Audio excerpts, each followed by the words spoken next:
Le salon presse et médias au futur 2025 avec un épisode consacré à la radio cet après-midi. Vous y êtes, soyez les bienvenus.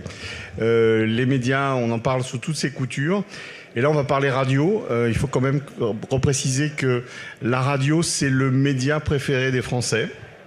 C'est le média de confiance aussi des Français.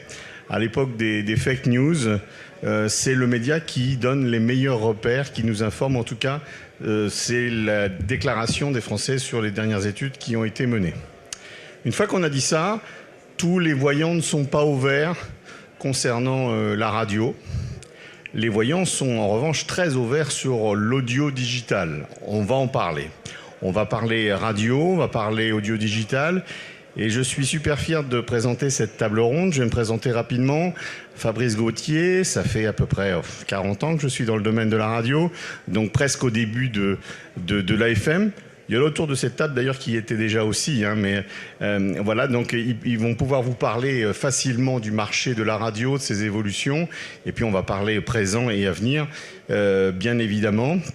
Donc je dirige la société Broadcast Associés, qui est on se qualifie d'architecte média, c'est-à-dire qu'on accompagne les médias sous toutes ses formes, les médias TV, vidéo, audio, radio, la presse sur leur évolution, souvent technologique et parfois éditoriale. On accompagne aussi les gens qui veulent faire des médias mais qui ne sont pas dans les médias. Les principaux clients de Broadcast Associés, c'est le gouvernement, depuis plus de 10 ans maintenant. On travaille avec Matignon en direct.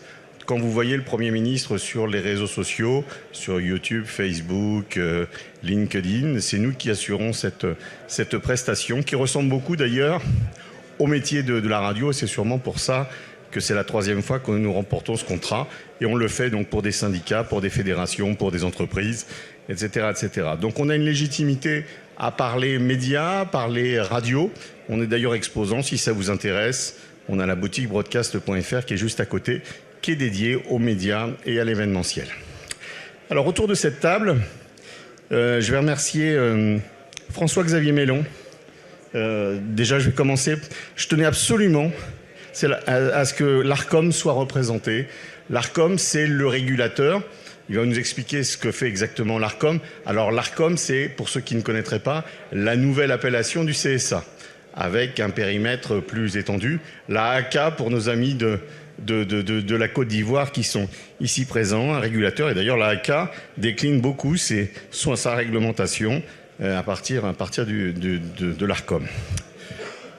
Sur ma gauche, Arnaud Bossier, qui est conseiller auprès d'un groupe de radio et qui m'intéresse beaucoup, présent uniquement sur le digital, qui représente, on va dire, 3 grosses entités. Public Santé, première audience, premier trafic sur Internet mesuré par la CPM. Un petit nouveau qui s'appelle Replay News, on va voir ce que c'est.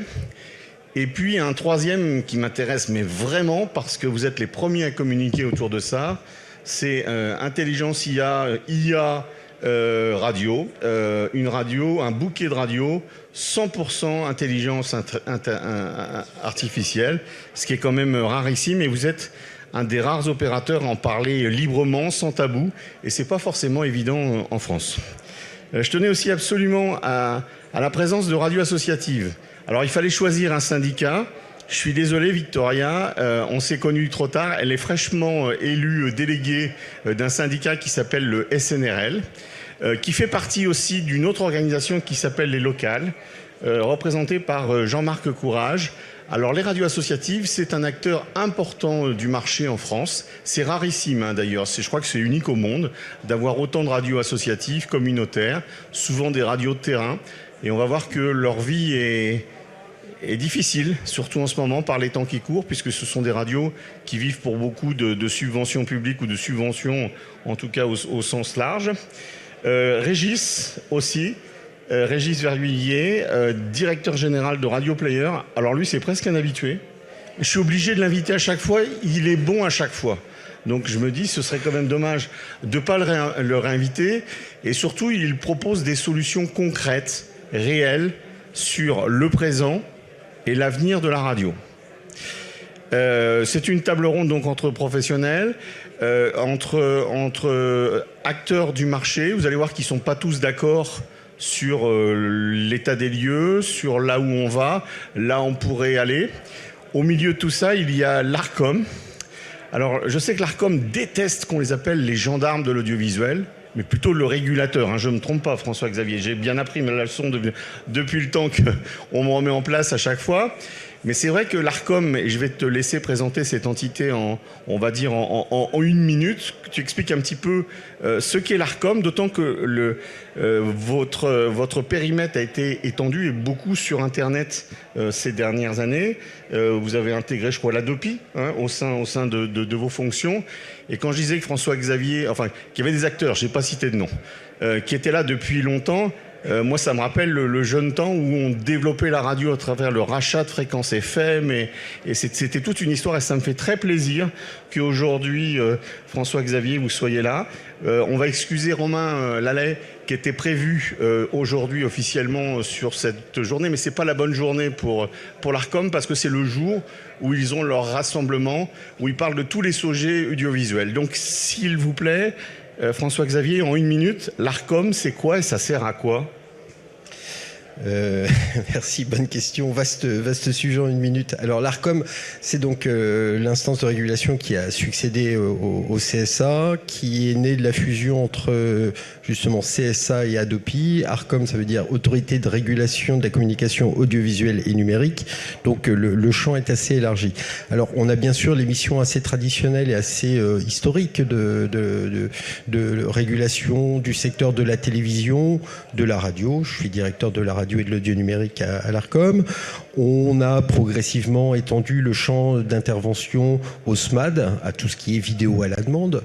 Ça a été une première évolution. Et les évolutions plus récentes, alors liées de la fusion, il y a tout ce qui est le suivi du piratage, donc notamment un sujet qui anime beaucoup les ayants droit, qui est le piratage sportif, puisque les ayants droit vendent fort cher à des chaînes des événements sportifs et ceux-ci souhaitent naturellement le rentabiliser dans des conditions sereines. Donc il y a cette mission sur la protection des droits.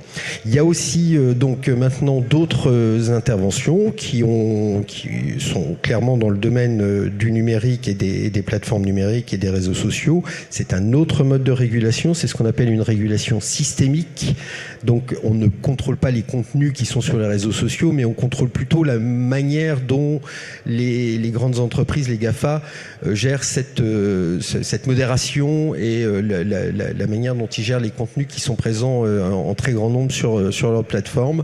C'est une régulation aussi qui change de dimension, puisque on est face à des acteurs non plus nationaux mais mondiaux, et donc c'est une régulation qui s'exerce aussi assez largement au niveau européen, au travers de textes issus de directives. Voilà, en 1 minute à peu près, les grandes missions. J'en ai oublié beaucoup, mais dans les missions historiques, il y a naturellement le pluralisme, le temps de parole, il y a la nomination des présidents des sociétés nationales de programme, et je suis sûr qu'il y a beaucoup d'autres choses que j'ai oubliées, mais enfin voilà, à grands traits, le périmètre d'action de l'Arcom. C'était parfait, ne lâchez pas le micro. Cette réunion, elle est axée surtout sur la radio et l'audio digital. Vous avez dressé un panorama qui est extrêmement large. Et vous avez d'ailleurs bien précisé que vous étiez en charge de la partie radio. J'imagine que dans les années qui viennent, on ne va pas forcément différencier l'audio, la vidéo. On va plus parler de contenu. Jusqu'à présent, vous aviez des tâches, notamment sur la régulation sur les plans de fréquences. On voit bien que sur la FM, on arrive à saturation. Il y a encore quelques travaux à mener sur le DAB+, mais le DAB+, est aussi quand même bien avancé là-dessus. J'imagine que dans vos fonctions, par la suite, vous allez plus vous intéresser en fait au contenu qu'au mode de diffusion. Alors, on s'intéresse, je dirais, au mode de distribution et d'accès au contenu. Donc l'audio, pendant très longtemps, quand on parlait radio, on avait un secteur clairement identifié. Je pense qu'en venant ici, je me disais, mais finalement, comment présenter les choses ? On va le présenter sous l'angle de l'auditeur. L'audio, il est partout. en permanence. Et on a chacun notre parcours. Le matin, on va écouter plutôt sur un poste de cuisine ou de salle de bain de la radio en direct, avoir l'actualité chaude. Et puis, à d'autres moments de la journée, on va se dire, tiens, je vais peut-être faire une émission de rattrapage ou alors écouter un podcast natif. Voilà, chaque moment de la journée peut être l'occasion d'être en contact avec de l'audio et indépendamment de savoir si c'est du flux ou du rattrapage. Et puis c'est lié au moment de la vie, au moment de sa journée, et puis c'est lié aussi à des circonstances de transport, de travail, d'activité ou non-activité, et en fonction des terminaux auxquels on a accès. C'est pour ça qu'on fait plus clairement cette distinction. Par contre, on s'intéressera quand même à la distribution.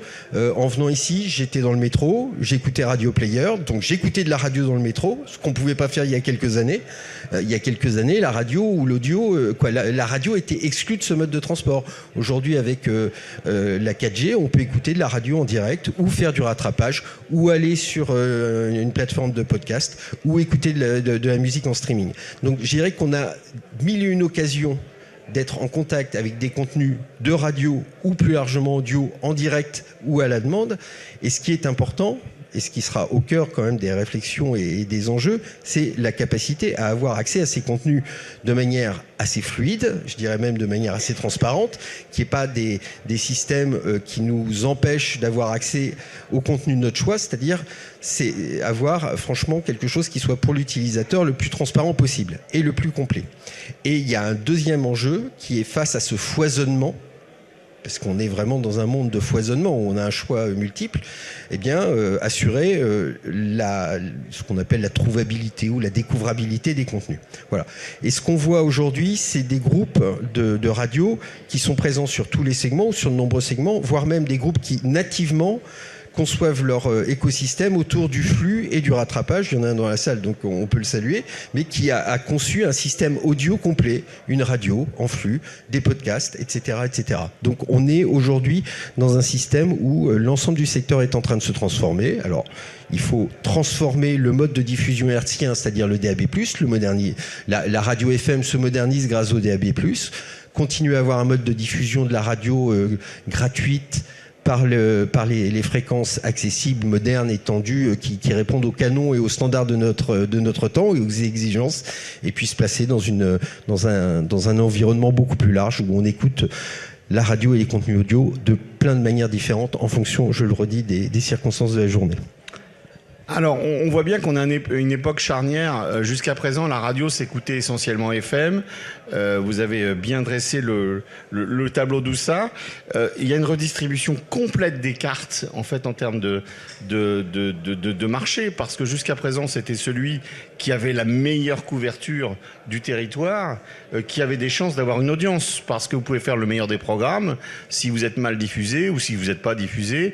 Aujourd'hui, grâce au DAB+, aujourd'hui, grâce au streaming, grâce à Radio Player, on a possibilité d'écouter tous les contenus.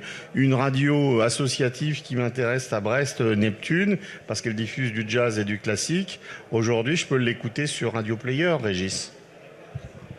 Oui, tout à fait. Sur Radio Player, vous retrouvez l'ensemble des radios françaises qui nous ont fait confiance pour nous retrouver. Elles sont plus de 350 aujourd'hui. Alors, il faut savoir qu'en France, il y a près millier de radios. On est un des pays en Europe qui a la plus grande diversité de radios. Et donc, nous avons 350 de ces radios sur Radio Player, dont les radios des associés de Radio Player, qui sont les principaux groupes de radios. Radio France en tête, mais aussi RMC BFM, RTL, Lagardère, Énergie, les Indés Radios. Donc ces radios, elles peuvent être aujourd'hui retrouvées sur l'ensemble du territoire. Et ça, c'est très important parce que ça leur donne tout de suite une visibilité supérieure et ça leur permet de rester en contact vraiment avec leurs auditeurs. L'autre point auquel on fait très attention, c'est justement à la présentation du paysage radio sur ces interfaces numériques en fonction de votre localisation. C'est-à-dire qu'une radio locale à Brest, elle est importante pour les habitants de Brest. Elle est plus anecdotique pour un habitant de Strasbourg. Ce qui est important, c'est qu'un utilisateur de Radio Player puisse voir apparaître cette radio de Brest quand il vient sur nos plateformes. Que ce soit sur son mobile, que ce soit en faisant un appel sur une enceinte connectée, ou que ce soit avec un constructeur automobile avec lequel nous avons un partenariat. Donc on est vraiment dans la recherche d'une certaine augmentation du paysage radio, rester fidèle aux radios des vrais auditeurs, tout en leur permettant de les retrouver finalement en dehors de leur zone de couverture habituelle. Alors on l'a compris, Radio Player, c'est une application iOS et Android. Qu'est-ce qui vous différencie des autres? Parce qu'il y en a d'autres, des applications. Qu'est-ce que vous défendez mieux que les autres? Alors, c'est une application iOS Android, c'est aussi des partenariats avec Google et Amazon pour les assistants vocaux, les nouveaux assistants IA, assistants qui évoluent, Alexa également.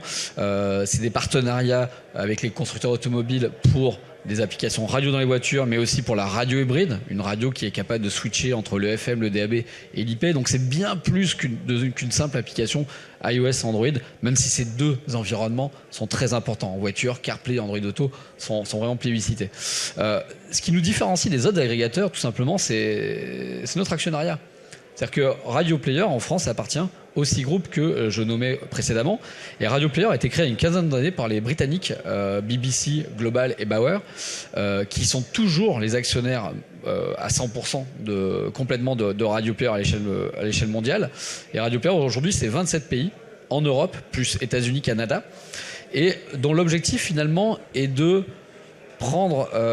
distribuer la radio dans l'ensemble des environnements stratégiques dont je vous parlais tout à l'heure, pour s'assurer que la radio garde la maîtrise de sa distribution. Il y a d'autres plateformes d'agrégation qui existent sur le marché, elles font un très bon travail, mais elles reposent sur un business model différent. C'est-à-dire qu'elles gagnent de l'argent en vendant de la publicité sur le contenu des radios, sur les visites des auditeurs qui viennent chercher des radios chez elles. Sur Radio Player, c'est différent. Les radios payent pour être sur notre plateforme. Elles signent un contrat de distribution en bonne et due forme. Et derrière, elles se monétisent, elles, directement, en valorisant la publicité de leurs antennes et en diffusant des publicités en pré-roll sur leurs lives et leurs podcasts. Donc c'est vraiment un modèle différent où Radio Player n'est pas là pour générer du volume, pour vendre lui-même de la publicité. On est plutôt là pour venir sécuriser des positions de distribution et apporter de l'audience aux éditeurs qui derrière vont pouvoir la monétiser. Alors à un moment où le président de la République parle de labelliser les médias, en plus vous simplifiez un peu quand même peut-être l'avenir de l'Arcom, c'est que les médias que vous autorisez sur cette plateforme, il faut qu'elles aient une autorisation d'émettre de l'Arcom. Et aujourd'hui, je suis une web radio, je n'ai pas d'autorisation auprès de l'Arcom, je ne suis pas autorisé à être diffusé sur Radio Player. Alors, tout à fait. Ça, c'est un choix qui nous est propre, c'est-à-dire que Radio Player est avant tout là pour développer le média radio sur le digital.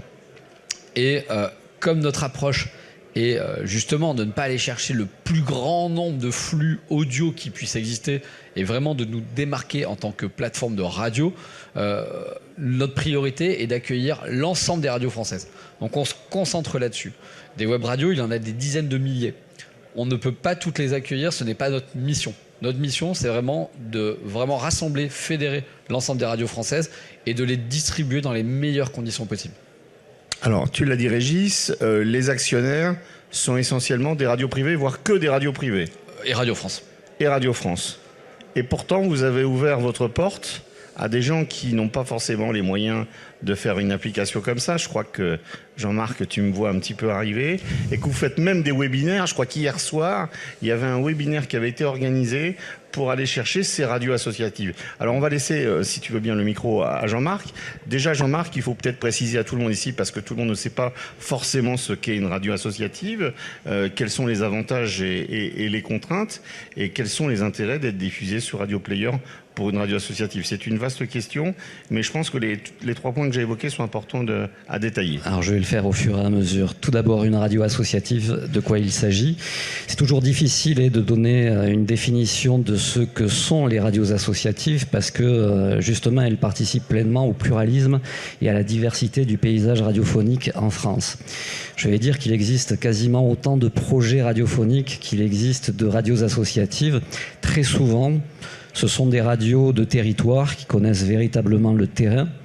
Donc elles vont mettre en avant les dynamiques locales, les initiatives locales. Elles vont aussi participer justement à ce dynamisme des territoires en mettant en avant les réussites locales. Ce sont des radios qui peuvent être musicales, qui peuvent être œcuméniques, qui peuvent être culturelles, qui peuvent être aussi engagées.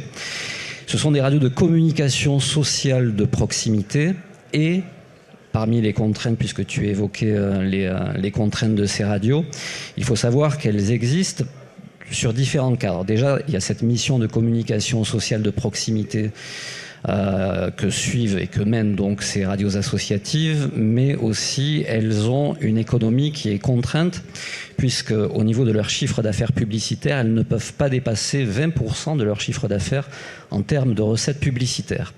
D'où, on en parlera peut-être un tout petit peu plus tard, la mise en place du fonds de soutien à l'expression radiophonique qui permet de financer les programmes de ces radios associatives.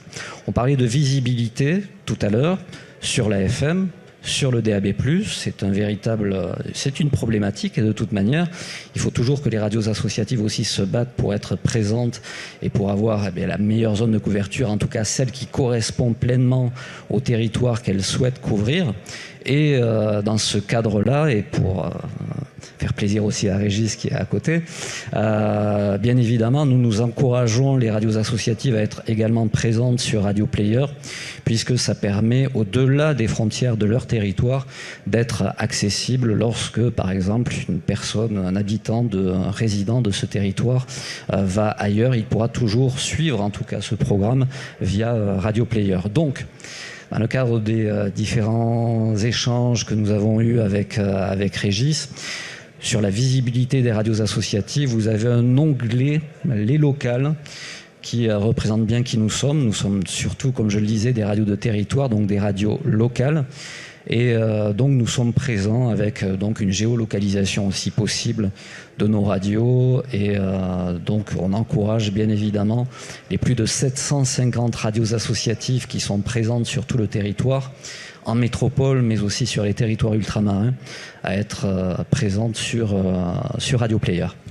Un petit mot sur le financement, même si il faut quand même l'évoquer, c'est quand même l'actualité pour les locales, pour les radios associatives. Tu le disais, c'est le ministère de la Culture qui aujourd'hui attribue une subvention, le fameux fonds de soutien. D'ailleurs, le calcul a changé un petit peu, enfin le fonctionnement a changé, puisque avant, c'était le marché publicitaire privé qui finançait en fait ce fonds de soutien. Je crois qu'il y a un gouvernement il n'y a pas tellement longtemps qui a voulu changer les règles, sûrement pour bien faire, pour pérenniser la chose, mais au final, vous êtes les dindons de la farce. C'est un tout petit peu ça. Alors, il faut savoir que le fonds de soutien à l'expression radiophonique était dans un premier temps financé par une taxe parafiscale qui était prélevée sur les régies audiovisuelles, c'est-à-dire et télévision et radio commerciale. Attention, ce n'est pas du tout péjoratif lorsque je parle de télé et de radio commerciale, et c'est pas un gros mot, hein.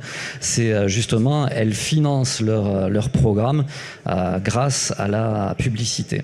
Donc il y avait une taxe parafiscale qui était mise en place. En 2008-2009, cette taxe qui était directement ensuite imputée au fonds de soutien à l'expression radiophonique n'a pas pu être redirigée directement vers ce fonds de soutien.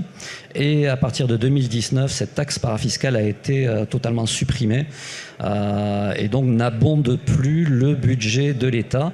Il faut savoir qu'en 2019, lorsque cette taxe a été supprimée, elle représentait 41 millions d'euros, alors que le fonds de soutien à l'expression radiophonique, pour cette année, représente un peu plus de 35 millions d'euros. Et l'actualité, c'est que pour la deuxième année consécutive, nous nous battons pour conserver le financement de ce fonds de soutien à l'expression radiophonique, puisque l'an dernier, c'était une baisse de 30% dans le PLF 2025 qui était envisagé, et cette année, donc, c'est une baisse de 44%. Autant vous dire que c'est la mort de la plupart des radios associatives en France si ce budget venait à être adopté. Alors, bien évidemment, nous nous battons contre, et le SNRL et la CNRA via les locales, où nous sommes pleinement engagés depuis plus d'un mois maintenant, quasiment 2 mois désormais.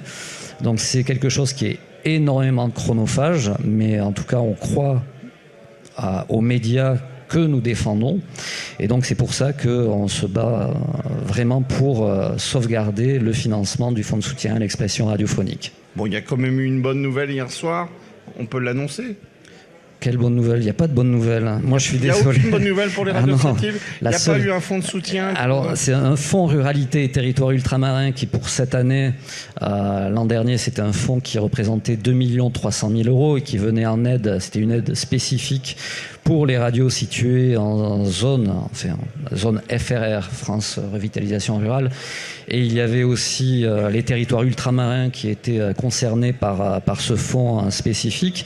Pour cette année, il n'y avait pas de financement spécifique justement redirigé pour les radios associatives. Finalement, il a été trouvé et ça a été confirmé la semaine dernière, où donc 2 millions ont été retrouvés. C'est une petite baisse de 300 000 €. Mais en tout cas, pour l'année prochaine, parce que je vois ton petit sourire, non, rien n'est gagné. Nous, on encourage et vivement toutes les radios associatives à aller voir leurs élus locaux pour sauvegarder le fonds de soutien à l'expression radiophonique. Il s'était déjà fortement mobilisé l'an dernier pour sauver ce fonds de soutien.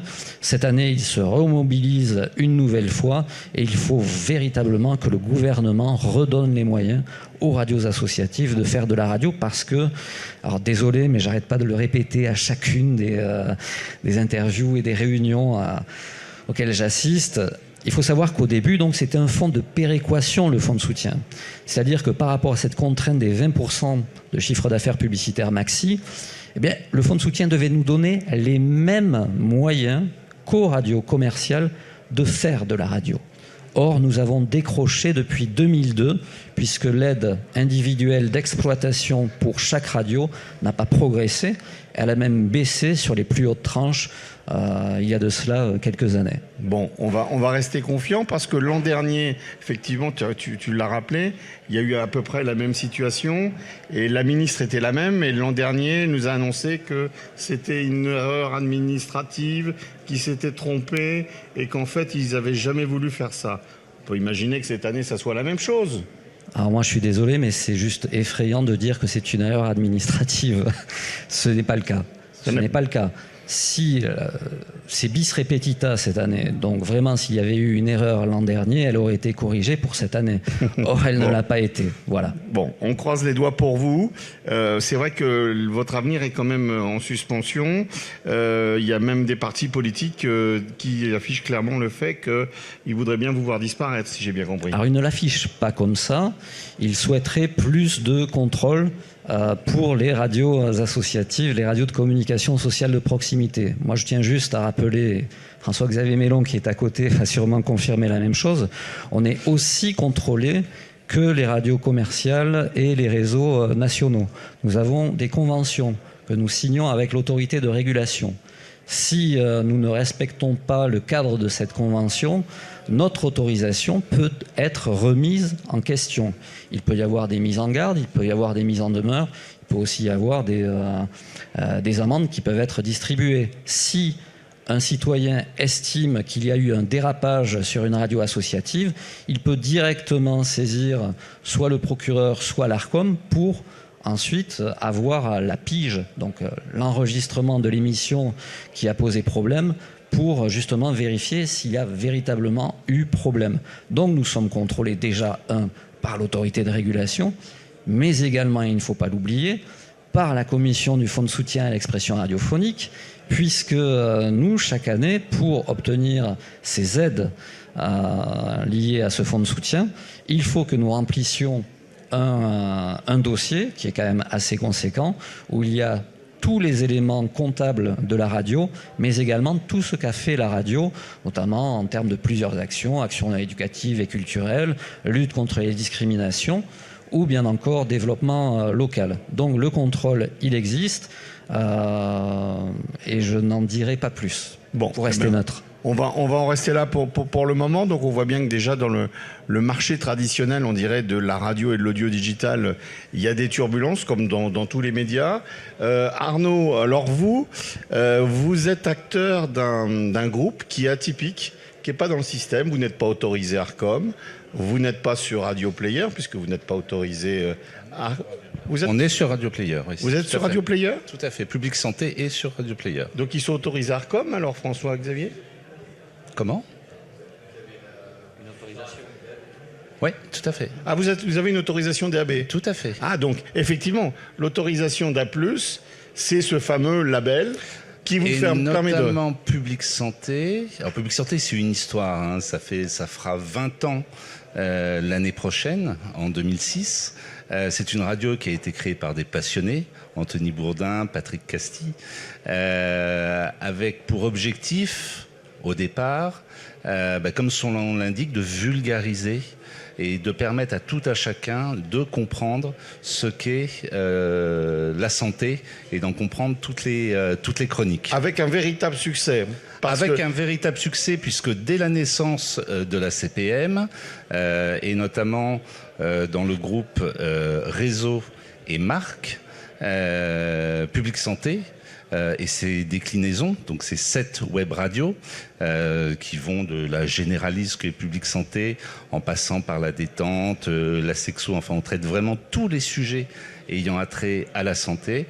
C'est classé automatiquement entre la 10e et la 12e position des acteurs de cette nomenclature, ce qui en fait le premier acteur pure player à être référencé. Et encore au mois d'octobre de cette année, lors de la publication des résultats de la CPM, le groupe Public Santé est en 11e position. Et notamment sur le bilan du premier semestre 2027, parce que le groupe Public Santé, comme son nom l'indique, n'est pas que Public Santé, mais est également une autre station qui est née il y a 7 ans. On va y venir, hein. Replay News. Replay News, oui. Qui s'est classé dans le top 15 des web radios. Et là encore, c'est le premier acteur par rapport aux autres acteurs historiques Alors, moi, existent. j'ai appris quelque chose quand même aujourd'hui. Je ne savais pas que vous étiez autorisé Arcom DAB+. Je pensais que vous étiez 100% dans le sud de la France. Un pure player dans le sud de la France. Ça veut dire que votre contenu est contrôlé par l'Arcom en termes de diffusion, au moins sur le flux premium. Absolument. D'accord. Sur les autres flux qui sont sur Radio Player, oui. Pas forcément contrôlé, mais celui-là, il l'est. Absolument. D'accord. Donc ça, effectivement, donc pour vous, effectivement, déjà, c'est une forme de labellisation, c'est un engagement de confiance. Alors, juste une chose même, il faut savoir que Public Santé a été l'un des premiers, bien avant que la norme DAB+, soit acceptée, soit lancée en France, sur la partie RNT, Public Santé a fait des essais, notamment à Marseille. Les a arrêtés, puisque notamment la diffusion et notamment les postes de réception n'étaient pas encore disponibles à l'époque. Mais effectivement, Public Santé a toujours choisi la carte de l'innovation. Un petit mot sur Replay News. Donc là, c'est un autre sujet. C'est la possibilité d'avoir allez, je vais vulgariser ça, un France Info digital, mais condensé et surtout largement automatisé. C'est parfaitement ça. Formidable. C'est parfaitement ça. Merci Fabrice pour ce teasing. Replay News est né il y a 7 ans avec une promesse, c'est le monde va vite. Aujourd'hui, c'est 80% de la population qui détient un smartphone dans les mains, donc qui a un poste de radio en réalité entre les mains. Et le succès de notamment Radio Player se fait grâce notamment aux applications qu'ils ont développées. L'objectif est, en moins de 2 minutes, que n'importe quel auditeur puisse avoir connaissance de l'actu fraîche en temps réel, avec une promesse qui est un journal de 4 minutes, alterné par une chronique qui va durer environ 1 minute 30, puis un flash de 2 minutes qui condense l'actualité. Et Replay News, outre cette actualité généraliste, fort de son succès là aussi, a été décliné en 3 autres marques. Replay News Echo, donc pour traiter spécifiquement de l'économie et notamment des tendances des différentes places de marché mondiales, mais également sur la partie sport, et enfin une autre qui est la partie story. Replay News Story, c'est des schémas un peu plus longs de chronique, de l'ordre de 4 minutes 30, 5 minutes, qui vont reprendre un fait d'actualité passé, comme par exemple le premier homme qui a marché sur la Lune, et qui est décliné en version chronique longue. Alors, vous touchez le domaine de l'information, c'est un domaine sensible. Je parlais tout à l'heure de fake news. Vous n'auriez pas intérêt d'être labellisé, autorisé Arcom aussi pour avoir quand même cette certification, parce que vous pouvez très bien diffuser des informations complotistes, ce genre de choses. Vous faites ce que vous voulez à ce jour d'un point de vue information sur Replay News. Alors, l'information telle que nous la trouvons, on passe par une agence de presse, A2PRL en l'occurrence, qui s'y présente, qui s'y présente. Je salue Frédéric, qui nous garantit justement le sérieux de l'information qui va pouvoir être mise à l'antenne et aux oreilles de nos auditeurs. Mais j'insiste, il n'y a pas de dossier de candidature en DAB+ de prévu. À ma connaissance, pas Ça veut dire aujourd'hui. que vous avez un peu oublié le DAB+ en 2025 ? On n'a pas oublié le DAB+, puisque comme je le rappelle, nous sommes présents sur le DAB+, dans le sud de la France. Néanmoins, à date, il n'y a pas de candidature particulière d'évoquer. Bon, le troisième et le dernier enfant, et ça c'est du poil à gratter, c'est un bouquet de radio 100% intelligence artificielle. Alors l'intelligence artificielle, en fait, a été développée bien avant que ChatGPT, Claude, Perplexity, Gemini et les autres IA existent, puisque à la naissance de Replay News, comme je vous l'expliquais, il a fallu pouvoir administrer et diffuser des contenus d'actualité en temps réel. Outre le fait que nous allions chercher cette actualité auprès d'A2PRL, il a été créé par les équipes techniques de Public Santé un système d'algorithmes, je préfère parler d'algorithmes à cette époque-là plutôt que d'IA, qui va l'administrer en temps réel, la météo, ainsi que les différentes variations des places boursières, de façon à ce qu'elles puissent être écoutées très exactement par l'auditeur, et tout cela en temps réel. Suite à cela et à l'arrivée de l'IA, Replay News a été décliné en 24 langues différentes, c'est-à-dire que pour l'ensemble des journalistes, chroniqueurs, voix de chronique qui participent à la construction de Replay News, il a été proposé de participer à cette expérience de façon à ce que leur voix puisse être réutilisée en termes d'IA et qu'ensuite elle soit traduite par IA. Ce qui a donné naissance à ce bouquet de 24 web radios en 24 langues différentes, donc du français, de l'italien, du portugais, du mandarin, du japonais, du coréen, de l'arabe, etc., etc., etc. C'est quoi l'économie de ce groupe aujourd'hui? Comment ça fonctionne? Comment vous gagnez de l'argent? La publicité.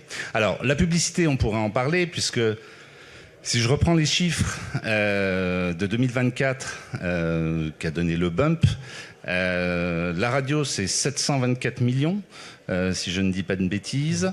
L'audio digital, c'est 43 millions. Il y a un gap qui est absolument colossal et qui peut mettre en péril nos activités. Donc c'est vraiment une activité depuis 20 ans d'entrepreneurs pour se battre, pour aller trouver des annonceurs au travers de notre régie partenaire, la Gardère en l'occurrence, de façon à continuer à subsister et encore une fois à innover. Ça n'est pas forcément le débat, mais on a un problème de mesure d'audience, puisque aujourd'hui, l'incrémental de la radio digitale n'est pas démontré par rapport à la radio dite linéaire. Et donc, même s'il y a des expériences via médiamétrie qui peuvent être testées, elles restent très à la marge par rapport à ce qu'elles devraient être en réalité. Et il était dans la salle tout à l'heure, je crois qu'il s'est... Il est toujours là, Guy. On pourrait te poser la question, mais on le fera à un autre moment parce que Guy était déjà invité la dernière fois. Je crois qu'il y a des efforts qu'ils ont fait en ce sens, mais toi, Arnaud, tu trouves que ça n'avance pas assez vite? Alors, au niveau public santé, on trouve que c'est très insuffisant. Oui. On trouve que c'est Tu veux venir Non? Parce que là, t'es pas au micro et malheureusement sur la vidéo, ça pourra pas rester.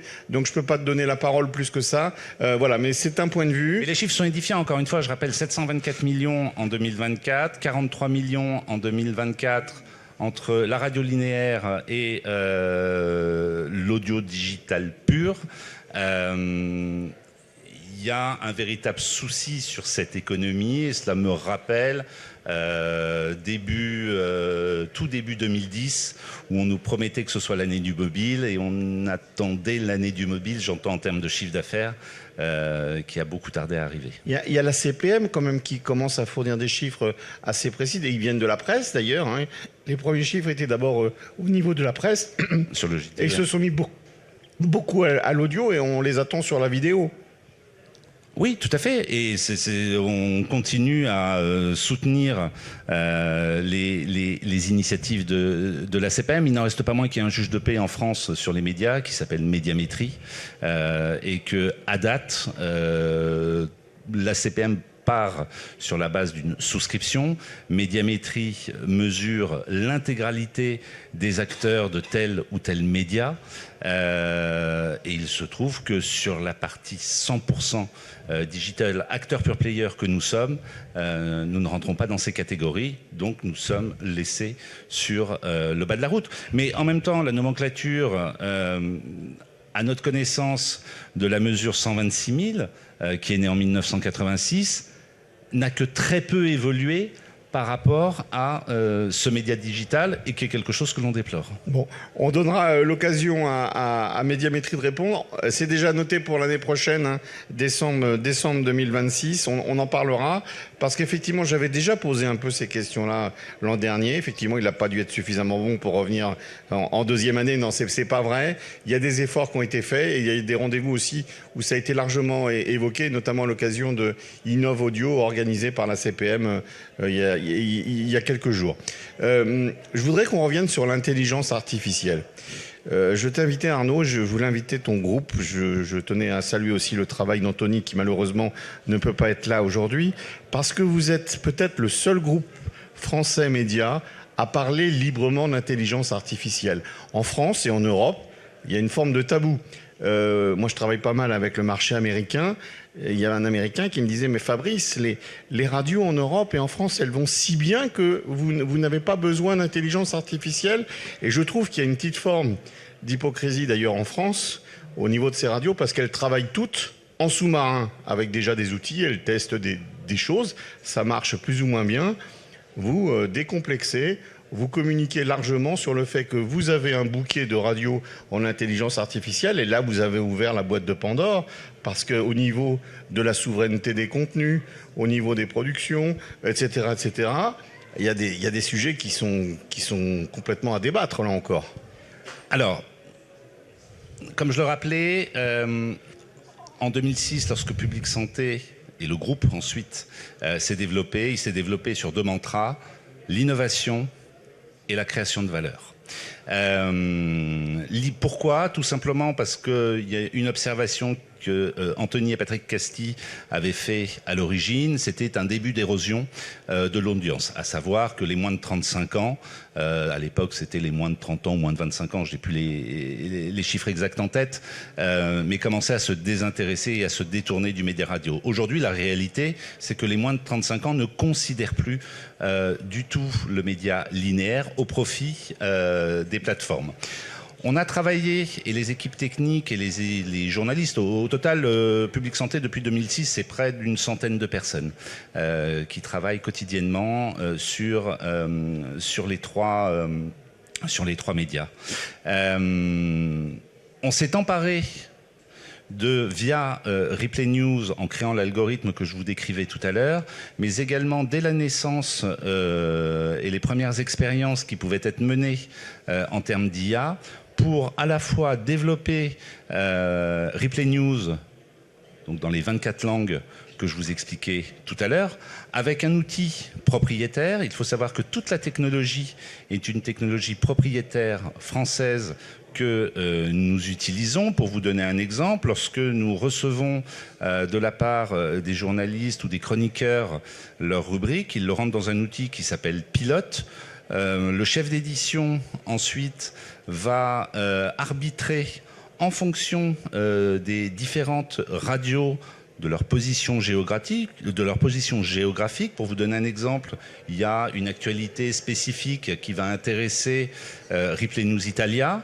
Eh bien, le chef d'édition, mais pas forcément les autres pays, eh bien, le chef d'édition va faire remonter en une cette information de façon à ce que Ripley News Italia ait accès à cette information en une. Et puis, fort de cela, on s'est attaqué pour essayer de trouver une réponse. Ce n'est pas la réponse, mais c'est une réponse à essayer de recapter cet auditoire de moins de 35 ans. Il a été lancé au mois de juillet dernier, un bouquet, de façon expérimentale, puisque là, pour le coup, elle n'est absolument pas financée par la publicité. Un bouquet de 15 web radios 100% musicales et 100% générées par l'intelligence artificielle. C'est-à-dire que le contenu musical que vous allez y trouver est spécifique et exclusif car créé uniquement par IA. Alors, quelques chiffres, Arnaud, parce que ça mérite quand même d'être précisé. Il y a une étude qui est sortie comme quoi 97% des Français ne feraient pas la différence entre une musique composée par intelligence artificielle ou composée par des réels artistes. Ça veut dire que déjà, au niveau des droits de la musique, là, la SACEM, ils vont avoir du souci à se faire. Parce que si y a... Et je crois que c'est le nombre de productions, j'ai plus le chiffre en tête, mais peut-être que tu l'as. Le nombre de productions qui sont générées par l'intelligence artificielle, c'est des dizaines de milliers. Je crois que c'est 40 000, mais je veux pas dire une bêtise. Je sais pas si quelqu'un a le chiffre en tête, mais c'est absolument énorme.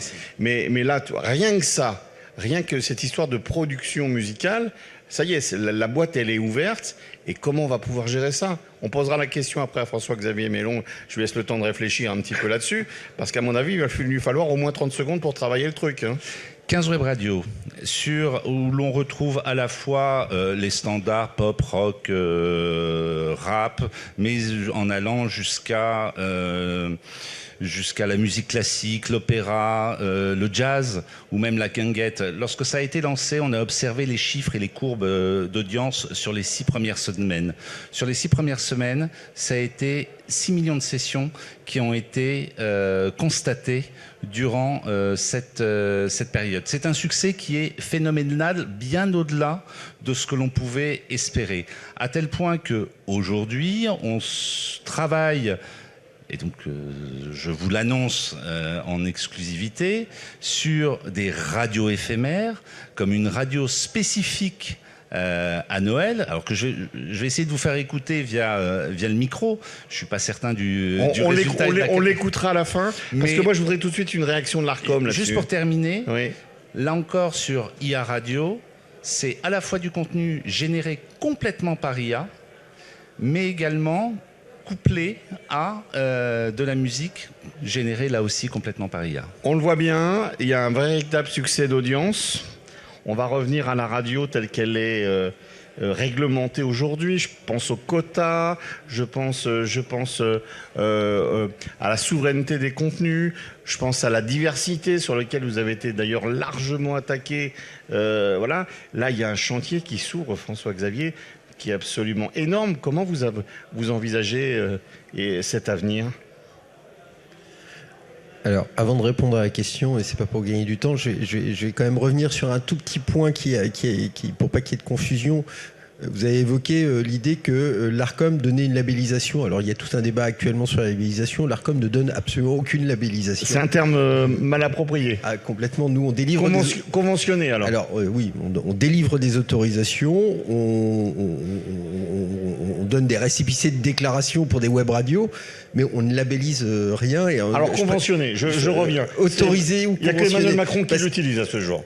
Non, mais les projets gouvernementaux sont à l'état de projet. Nous, on n'est pas un organisme de labellisation. En l'état du droit, je veux dire, on ne labellise rien. On organise des appels aux candidatures parce que la physique est ainsi faite qu'il n'y a pas assez de fréquence par rapport au nombre de candidats. On organise des appels aux candidatures.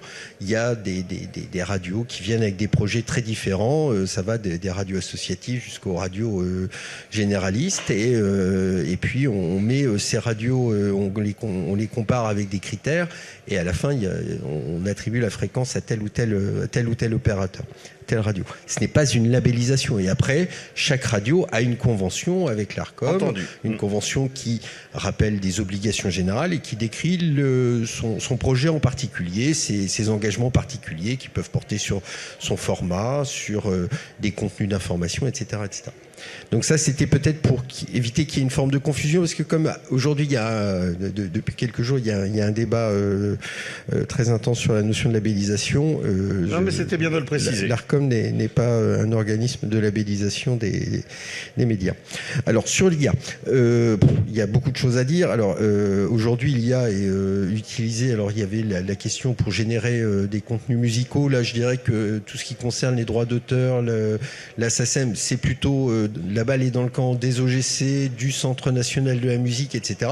C'est un véritable défi, en effet, pour les créateurs. Ça va peut-être jouer quand même sur les quotas. Les quotas de chansons françaises, les quotas de production. Là où vous êtes directement, c'est dans votre conventionnement, justement. Alors, les quotas de chansons françaises, ça, c'est un mécanisme où, en effet, chaque radio a des obligations d'exposer une part de chansons d'expression française, des nouveaux talents, etc.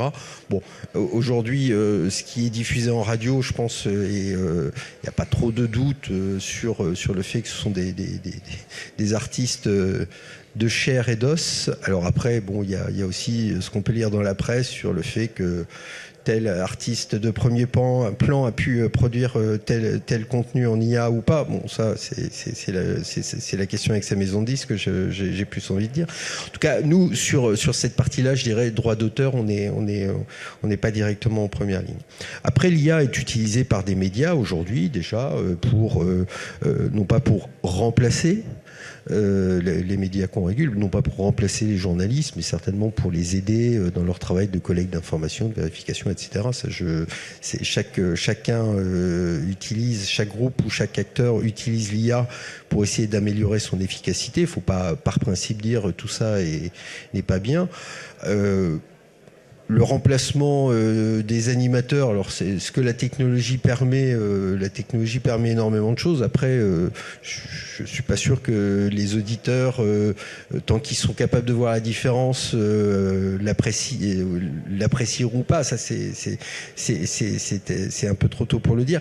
Ce qui est important, en tout cas, pour nous, Arcom, c'est naturellement la fiabilité, la véracité. La fiabilité des informations qui sont délivrées, c'est important. Et ça, jusqu'à présent, l'humain a quand même toujours été un gage de qualité, on va dire, ou de sérieux. Je ne sais pas si la qualité est suffisant. Mais voilà, il n'y a pas d'interdiction. Alors, il y a juste une petite chose quand même pour les radios locales qui doivent, notamment les radios associatives. Le décret leur impose d'avoir des personnes pour faire les programmes. Ce ne sont pas des radios de machines. Et les subventions sont aussi liées à ça et la capacité à aller chercher de la publicité locale. Il faut avoir des salariés, des personnels mis à disposition. C'est une des contreparties. Oui, je voulais juste réagir à ce qui venait d'être dit. À aucun instant il s'agit de se substituer au travail d'un animateur, au travail d'un journaliste. Pour vous donner un exemple, lorsque dans les années 70, les synthés, donc la musique synthétique, est arrivée au sein des différents groupes musicaux, un certain nombre d'artistes, qu'ils soient bassistes, batteurs, guitaristes, etc., s'en sont émus en disant « Oh là là, mais c'est la fin de notre métier ». Résultat, 55 ans après, les musiciens sont toujours là. Cela veut dire quoi? Cela veut dire qu'en réalité, ils se sont accaparés, ils sont pris le synthé pour ouvrir un champ des possibles qu'ils n'avaient pas imaginé. Eh bien, c'est très exactement ce que l'on souhaite faire avec Replay News et ses déclinaisons, MEIA Radio et puis d'autres projets que l'on a également. Ce n'est certainement pas de prendre le métier de qui que ce soit, mais c'est encore une fois renouveler ce média puisque Public Santé, c'est avant tout des passionnés de radio, pour innover et créer de la valeur. C'est vraiment notre objectif. Voilà, c'était juste pour préciser. Et aller reconquérir des audiences que la radio traditionnelle a perdues. Le conventionnement, j'utilise le bon terme, le conventionnement est nécessaire pour être sur Radio Player. Tu as commencé à l'évoquer un peu tout à l'heure, Régis. La souveraineté des contenus, c'est vraiment une spécificité de Radio Player. Vous vous organisez pour lutter contre les GAFAM, pour ceux qui prennent notre richesse, qui l'exploitent, alors que les droits d'auteur, les droits de production, vous y êtes très attachés. C'est dans la charte de Radio Player. Ça fait partie de nos missions, de défendre la souveraineté des radios françaises sur le numérique. Nous parlions d'IA juste avant. Dans le cas de Radio Player, nous faisons de la distribution de radio, et dans tous les secteurs de diffusion du digital, l'arrivée de l'IA fait que on va perdre le choix pour l'utilisateur. Il va y avoir l'IA maintenant pour aller acheter des chaussures sur Internet, qui va aller chercher pour l'utilisateur, on ne sait pas où il ira. C'est un petit peu pareil avec la radio. Les agents d'IA vont sélectionner un service de radio, et quand on appelle à la radio, ça passera par ce service.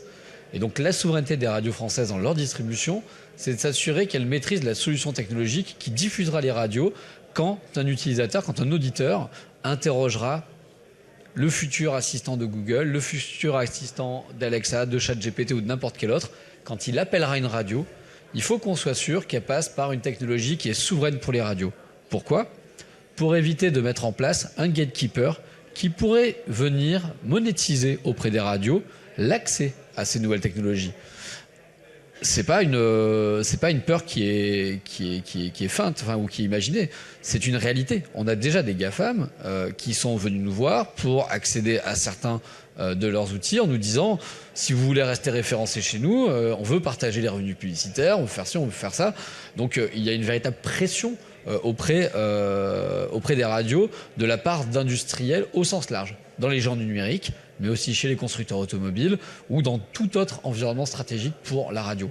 Donc l'IA, elle va finalement, dans le cas de la distribution, arriver finalement elle va faire un tri toute seule sur l'agent technologique et les bases qui sont interrogées pour distribuer la radio. C'est pour ça que c'est très important pour les radios de s'assurer d'être en maîtrise de cette distribution, et c'est la mission de Radio Player. Donc la souveraineté, elle est là. Les agrégateurs de radio, il y en a plein sur le marché. Tous n'ont pas d'autorisation en bonne et due forme pour diffuser les radios. Souvent, c'était auparavant des annuaires de radio qui existaient sur le digital, sur le web, il y a déjà 20 ans, qui sont devenus des applications, des véritables services de streaming à part entière. Donc ils sont partis d'un usage un petit peu ancien du web pour devenir des plateformes à part entière. Il faut qu'on s'assure, nous les radios, de bien maîtriser ces solutions. Au quotidien, déjà aujourd'hui, prenez une enceinte connectée comme Alexa ou comme assistant, vous pouvez soit passer par Radio Player, soit par TuneIn. TuneIn, de par sa proximité géographique américaine avec Amazon et Google, depuis 2015 ou 2016, a imposé son service de radio sur l'ensemble des enceintes, avec des conditions de rémunération pas satisfaisantes, voire inexistantes, avec les radios de tous les pays dans lesquels ils sont installés. Donc ce positionnement qu'a TuneIn, c'est quelque chose que nous on essaie de renverser sur les assistants vocaux, et c'est une position que l'on veut éviter. On veut éviter qu'un acteur vienne prendre cette position dominante dans les voitures. Donc c'est pour ça, voilà, la question de la souveraineté, c'est de s'assurer qu'on soit en maîtrise de distribuer et qu'on évite d'installer un acteur intermédiaire qui puisse venir faire le péage entre nous et l'auditeur. Plus on aura un accès direct à l'auditeur, plus on aura la maîtrise de notre avenir, de notre modèle économique et de notre distribution. Donc vous semblez tous assez positifs par rapport à l'évolution du média radio, de l'intelligence artificielle ou de l'audio digital, d'une certaine manière. Alors, nous sommes positifs parce que déjà, il y a un mouvement très fort de digitalisation de l'écoute. Chaque année, on voit les chiffres. Aujourd'hui, on a 25% d'écoute dans l'audio digital. Les groupes de radio eux-mêmes, via leur propre plateforme, se sont organisés et aujourd'hui font des performances admirables sur ce sujet-là. Radio Player, c'est pour la partie service d'agrégation dont on a besoin. Les auditeurs adorent l'application de Radio France ou d'RTL, mais ils ont aussi besoin d'une application dans laquelle ils vont retrouver l'ensemble des radios. Et donc on est positif parce que on a commencé en France à se battre en 2021. Parce que Radio Player est une initiative encore plus ancienne. Donc on est positif parce qu'on a les moyens de se battre. En revanche, nous sommes aujourd'hui dans un momentum qui est super intéressant. Parce que l'IA est en train de révolutionner les commandes vocales. Pour un média d'accompagnement comme la radio, c'est primordial. En voiture, demain, on ne bidouillera plus un tuner. On appellera sa radio et elle sera diffusée comme ça. Donc ça, c'est un premier point. Et deuxièmement, dans les tableaux de bord des voitures, si certains d'entre vous ont des voitures un peu récentes, on voit apparaître des applications. Des fois, on est dans un environnement, un store du constructeur, un store Android. On a un écosystème qui se cherche, mais qui va se trouver très rapidement dans les 2-3 prochaines années. Avec en plus l'émergence des assistants vocaux par IA par-dessus qui seront de plus en plus efficaces.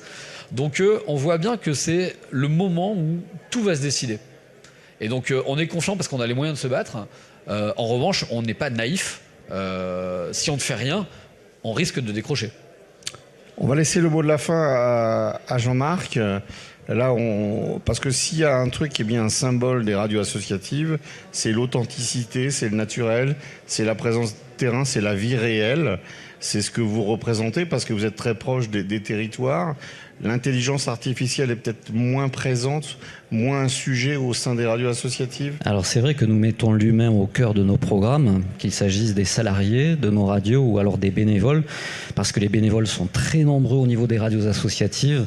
D'ailleurs, la plupart des animateurs que vous entendez actuellement sur les grands réseaux nationaux ont démarré sur des radios associatives en tant que bénévoles, peut-être avec un emploi jeune. Certains... Il y a Bruno Guillon qui a fait tout un speech. Oui, exactement, et je tenais justement à le saluer parce que c'est une très jolie vidéo en fait qu'il a postée sur ses réseaux sociaux, donc ce matin sur Fun Radio, je peux dire la radio, où il a rendu hommage aux radios associatives et il a rappelé le travail de ces radios qui ouvrent la porte à des jeunes animateurs qui ne connaissent pas du tout le métier, qui vont se former grâce à ces radios, mais pas que des animateurs, il y a aussi des journalistes.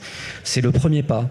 Et c'est aussi le premier pas là où les plus jeunes découvrent la radio via des ateliers d'éducation aux médias et à l'information qui sont tenus par les radios associatives. Alors pour en revenir à ta question, sur, comme je te le disais, bien évidemment, nous mettons l'humain au cœur de nos programmes, mais ce n'est pas pour ça qu'on va rejeter massivement et par pur dogme l'intelligence artificielle, parce que déjà, nous travaillons avec. Que ce soit au niveau administratif avec toutes les conventions que l'on peut faire avec les collectivités locales ou territoriales, nous travaillons avec l'intelligence artificielle. Et puis je ne vois pas pourquoi on devrait se mettre des boulets alors que d'autres ont des jolies baskets pour courir un sprint. Je ne vois pas pourquoi en fait on devrait se priver de l'intelligence artificielle pour quelques petits programmes, pas tous bien évidemment, mais ça nous permettra de mobiliser nos forces salariales et bénévoles vers d'autres actions, peut-être plus sur le terrain, peut-être plus au niveau rédactionnel, dont l'intelligence artificielle, enfin moi je le pense, et je sais pertinemment, parce que nous avons eu ces débats lors des derniers états généraux de la Confédération nationale des radios associatives à Paris, je sais très bien qu'il y a des radios qui sont réfractaires à cette idée-là. Mais moi, je pense que c'est une véritable opportunité. Il faut regarder ça avec un regard humain et ce que ça pourrait apporter de positif aux médias radio. Et dans ce cadre-là, moi, je suis plutôt optimiste par rapport à ce que pourrait apporter l'intelligence artificielle à notre média. Merci, ce sera le mot de la fin. Juste pour vous dire qu'il y a un rendez-vous important pour ceux qui sont intéressés par la radio et l'audio digital. C'est le Salon de la radio qui aura lieu début février sur Paris, à la Bellevilloise. On rentrera encore plus dans les détails sur ces sujets-là avec justement la présence des acteurs qui sont ici et bien d'autres. Sachez aussi que cette conférence, cette table ronde a été filmée et que vous pourrez la revoir dans quelques semaines sur le site de la presse et médias au futur. Je vous remercie tous d'être venus et à très bientôt, j'espère. Merci.